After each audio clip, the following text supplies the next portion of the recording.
I get a little annoyed when older artists are putting out new music and the people who are allegedly fans of that artist start acting angry and indignant and PO'd because the new music doesn't sound exactly like something that artist did 20 or 30 years ago on their first or second album.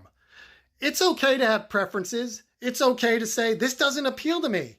It's okay to even be vocal and express your opinion and say, I don't think this is very good because of X, Y, and Z.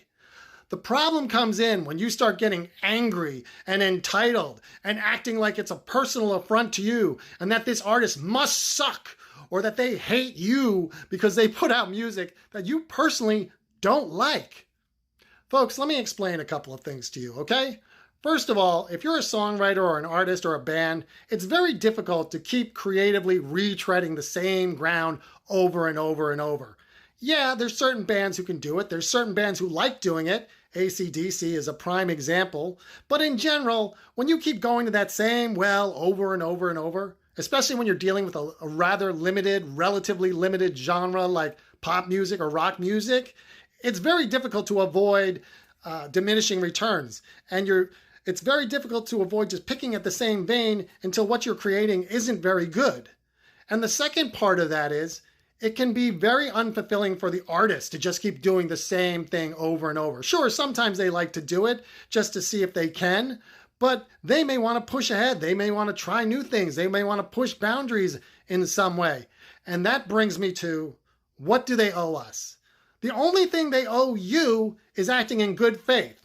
So if they're out there and they're saying, this is what we're all about and this is what you can expect on our next album and it's going to sound exactly like we did on our first album. If they do that and then they come out with something which is a radical left departure, which sounds like jazz flute music filtered through an Aborigine death chant, if they do something like that after telling you it's going to sound like their first album of bar band boogie, that's not acting in good faith. But if the artist is being upfront and on board and being self-aware and trying to be honest with you, he's not trying to be cynical or exploit you or just get a quick grab of cash from you.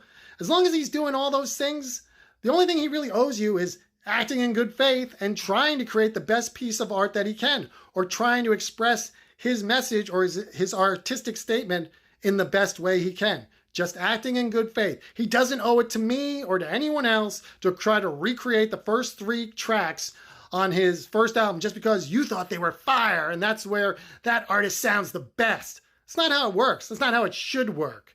And we shouldn't expect that from our artists. All we can expect or should expect is that they're honest and making the best art that they can.